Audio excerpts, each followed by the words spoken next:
Bonjour à tous et à toutes, j'espère que vous allez bien. Installez-vous confortablement et aujourd'hui on se retrouve pour parler du TCG qui me hype le plus en 2025, League of Legends Riftbound.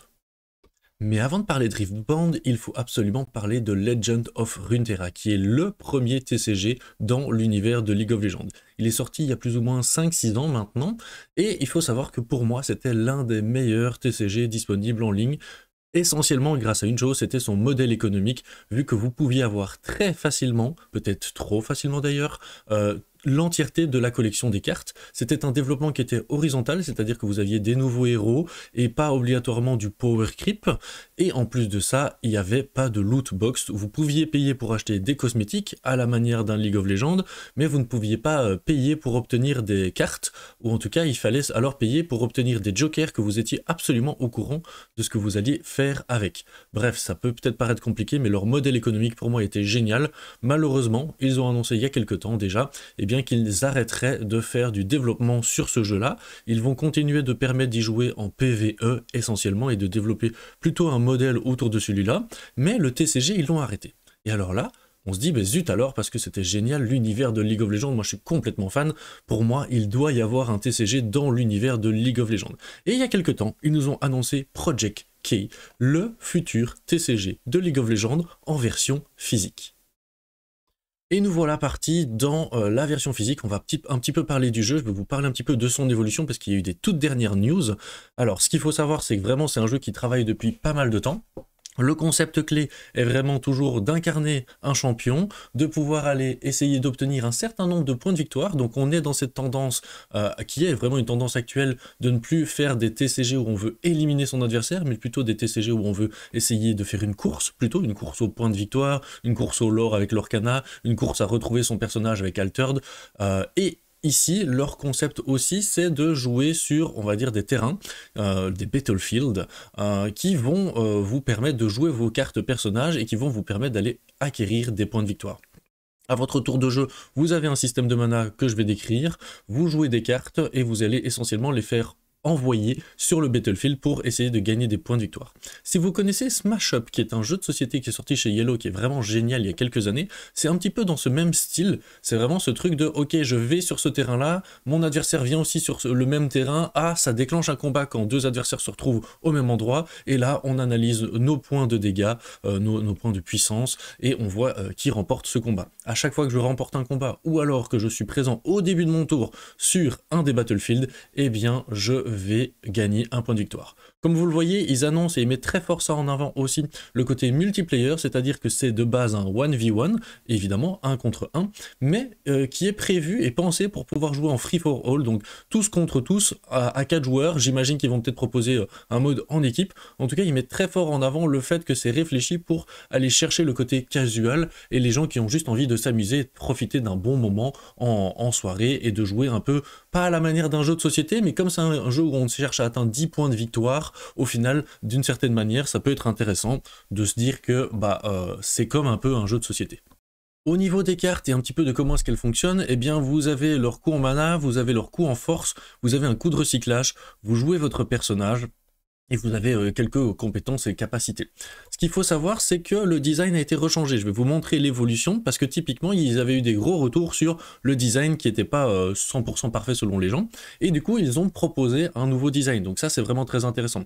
Ils mettent en avant qu'ils veulent vraiment soutenir l'organized play, le compétitif, et moi, c'est pour ça que c'est quelque chose qui me hype énormément dans ce jeu, c'est que clairement, League of Legends Riot Games, ils sont en capacité de faire des choses complètement dingues dans l'e-sport. Ils ont vraiment amené l'e-sport sur le devant de la scène, hein, et ils l'ont fait grandir. Et je me dis que là, il y a peut-être quelque chose pour eux à faire avec un TCG physique, tout en apportant toute leur expertise qu'ils ont sur l'organisation de gros événements, de circuits compétitifs en version en ligne, et bien essayer de l'acquérir et de le transmettre en version physique. Donc moi, j'attends énormément de ça.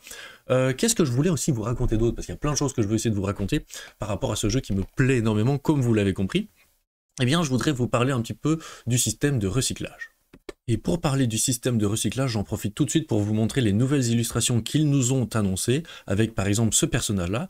Et le système de recyclage, il est vraiment très intéressant. C'est-à-dire que déjà de base, dans le jeu, vous avez deux decks. Vous avez votre deck avec vos personnages, vous avez même trois decks. Vous avez un deck avec ce que je vais appeler vos manas, qui sont ici sont des runes, et vous avez un autre deck avec vos battlefields qui vont apparaître sur le champ de bataille. Donc il y a déjà trois petites zones différentes.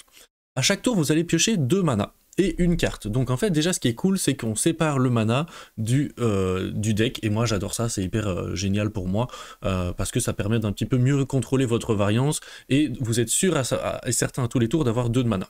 Vous allez les jouer devant vous.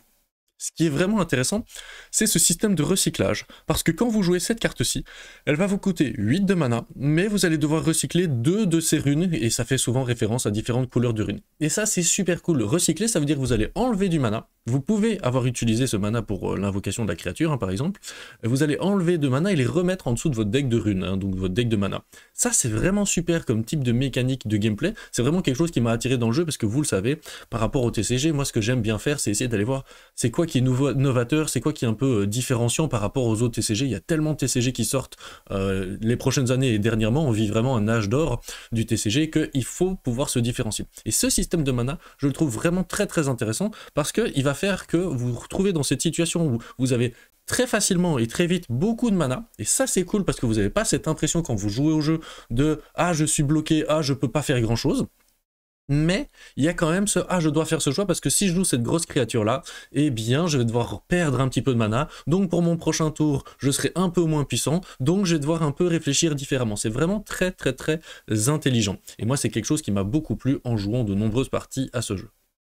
Je vous montre aussi une carte action ici par exemple qui a été jouée avec aussi un système de recyclage et de mana. De nouveau on a les nouveaux skins de cartes, j'espère que ce sera les skins complets tout le temps parce que par rapport aux autres cartes je trouve que c'est vraiment beaucoup plus beau et ça donne encore plus envie de jouer. Après moi je suis pas sûr de ça, je suppose que c'est quand même des cartes full art ou qui sont un petit peu plus rares à obtenir, le système de rareté n'est pas encore super clair sur ce qu'ils vont proposer, néanmoins moi je les trouve super belles ces cartes là et ça donne beaucoup plus envie de jouer que par rapport aux cartes peut-être que je vous ai montré avant. Toutefois, c'est l'univers League of Legends, moi j'étais conquis déjà de base, je joue à tous les jeux Riot Games, j'adore League of Legends, c'est vraiment mon jeu de cœur depuis de nombreuses années, même si dernièrement j'y jouais quasi plus, j'étais grand fan de Legend of Runeterra, et donc en fait c'est tout à fait naturellement que moi ce jeu c'est pour ça qu'il me hype de base, j'ai toujours rêvé d'un TCG League of Legends en physique essentiellement, et là ils me le font, et en plus ils me le font avec du gameplay qui est vraiment pas bête du tout, et qui est vraiment intéressant, avec aussi un concept où les personnages que vous allez jouer, eh bien vous allez les envoyer sur le battlefield, pour essayer de faire combattre vos adversaires, etc. Mais quand ils meurent, en fait, ils vont pas dans vos défauts, ils reviennent dans votre zone à vous, donc vous allez pouvoir les réinvoquer prochainement, vous allez pouvoir les réutiliser différemment. En tout cas, ça c'était les dernières versions des règles auxquelles j'ai joué, puisqu'évidemment, elles sont encore en train d'évoluer, et c'est ce qu'ils expliquaient, c'est que les règles du jeu sont sujettes à évolution, parce que ils prennent les retours de la communauté, et en même temps, c'est quelque chose de positif, parce qu'ils présentent petit à petit le jeu, pour nous donner envie, pour nous montrer un petit peu comment il fonctionne, mais aussi derrière ils nous ont expliqué dans cette vidéo-ci justement qu'ils ont écouté les retours de la communauté sur l'équilibrage du jeu, sur comment fonctionnait un tour de jeu, mais aussi par exemple sur la réaction par rapport au design et au dessin des premières cartes qui avaient été révélées, et bien là on se retrouve avec des cartes beaucoup plus belles, et donc je pense qu'ils sont très à l'écoute de ce qui est rapporté pour arriver à sortir un jeu qui fera un grand succès. Pour cela, ils vont aussi développer un truc horizontal, c'est-à-dire avec plein de personnages, plein de champions que vous allez incarner. Les champions que vous allez incarner vont vous permettre de choisir les cartes que vous allez mettre dans votre deck. Par exemple, ici avec Yasuo, vous pouvez mettre des cartes violettes et vertes. Ce qui est super intéressant, c'est que votre légende, elle est directement de base disponible sur une autre zone du champ de bataille, ce qui va vous permettre de la faire venir et de l'invoquer. Vous allez même pouvoir aller prendre certaines cartes qui sont d'office disponibles. C'est vraiment hyper intéressant en termes de gameplay. J'ai prévu plutôt une vidéo pour vous parler de ce gameplay-là et expliquer un petit peu les règles du jeu, même s'il y a déjà des vidéos en français qui existent sur l'explication des règles de jeu. Au niveau du produit en lui-même, c'est produit chez UVS, et j'ai trouvé cette vidéo où le gars a eu la chance d'avoir une version chinoise qui est une version prototype, attention, mais vous voyez un petit peu le packaging, un petit peu comment il va être proposé. Vous allez avoir des héros qui sont proposés en packaging de départ, des starter decks. Au niveau des prix, c'est ça qui est très intéressant, on tourne autour de 15 € pour un starter deck, donc ça c'est vraiment bien. Il y a un autre produit qui sera un produit d'appel que je vais vous montrer après, qui est vraiment un produit qui me paraît très intéressant, et du coup on va pouvoir voir, enfin moi j'ai vu un petit peu, encore une fois je redis dit à l'avance que c'était des cartes sample, donc peut-être que c'est plus exactement les mêmes cartes, mais on a différents styles, vous voyez les différents styles de cartes. J'aime pas obligatoirement le bord blanc, je suis pas partisan du bord blanc, je préfère les bords comme je vous ai montré précédemment. Donc là vous avez les runes, hein, vous voyez que c'est des samples, etc. Donc c'est, on va dire, un petit peu votre mana, c'est votre deck de runes que vous allez mélanger. Ici c'est vos différents battlefields, donc c'est des cartes que vous allez mélanger et choisir et vous allez en faire apparaître une sur le terrain sur le champ de bataille. Ça c'est votre héros qui vous indique donc les cartes que vous avez le droit de jouer, et encore une fois vous voyez bien qu'il est marqué sample, mais vous voyez le style de carte, c'était quand même intéressant. Et puis c'est l'occasion de parler un petit peu de la traduction, parce que vous voyez à l'heure actuelle c'est en langue chinoise ou japonaise. Toutefois, eh bien, il va être traduit en anglais, ça c'est déjà annoncé. Pas sûr et certain que ce sera traduit tout de suite en français, il faudra sans doute attendre un petit peu. Après vraiment, encore une fois, c'est des jeux qui se jouent très facilement, avec des mots-clés très accessibles, et visuellement, je trouve que les iconographies, elles permettent déjà de très très bien se repérer, même si je sais que le marché francophone a vraiment besoin d'avoir les cartes en français. Moi, dès que je peux choper les cartes en anglais, vous me verrez jouer avec les cartes en anglais.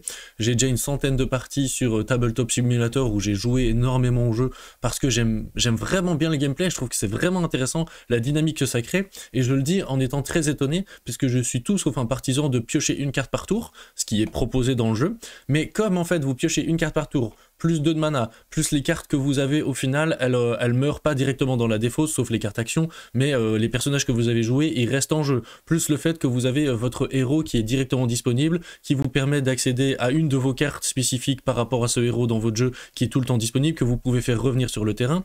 En fait, je me retrouve pas dans cette situation où j'ai l'impression de pas savoir quoi jouer, où j'ai plus de cartes en main, où j'ai tout joué, même si évidemment en fonction du personnage que vous allez jouer, vous risquez de vous retrouver, il faut faire attention évidemment à pas dépenser tout son mana n'importe comment, mais j'ai pas eu la sensation de pas avoir assez de mana, j'ai pas eu la sensation de pas avoir assez de cartes et pas avoir assez de choix de pouvoir me débrouiller dans le jeu. Il pourrait y avoir dans certains moments des sensations que j'ai eu aussi quand même de ah, il faut que je draw la bonne carte, il faut que je draw quelque chose qui me permette d'intervenir contre mon adversaire. Évidemment ça arrive, je dis pas l'inverse, et j'ai pas encore assez de parties derrière moi pour pouvoir faire un bon retour là-dessus. Pourquoi? Parce qu'on a joué avec seulement les cartes qui nous avaient été révélées. Le module est en train d'être mis à jour de plus en plus, mais donc on n'avait même pas l'entièreté d'un starter deck parfait, donc c'était ça. Ensuite, les dernières parties que j'ai fait, c'était avec un starter plus ou moins complet, donc ça c'était vraiment super chouette, parce que ça permet de se rendre compte de ce qu'il y a dans un deck starter, mais comme vous le savez, dans un TCG, les deck starters sont des decks qui sont faits pour évoluer, donc on n'a pas encore pu jouer vraiment avec, on va dire, un deck build qui soit hyper bien optimisé, pour se rendre compte à quel point le jeu est plaisant et fluide. Et justement, en fait, il est déjà très plaisant et assez fluide avec une version starter, donc je suis très curieux de découvrir bien la suite de ce jeu. Pendant que voilà, vous avez vraiment découvert les cartes, la qualité qui vous est proposée là, elle a l'air vraiment très très bien. Maintenant, je suis curieux de voir qu'on enlève les samples et qu'on nous montre un petit peu la qualité finale de la carte. Au niveau des produits, justement, je voulais vous parler un petit peu des différents produits qui vont arriver. Avec ce produit-là, vous voyez que clairement, il est encore en gros travail.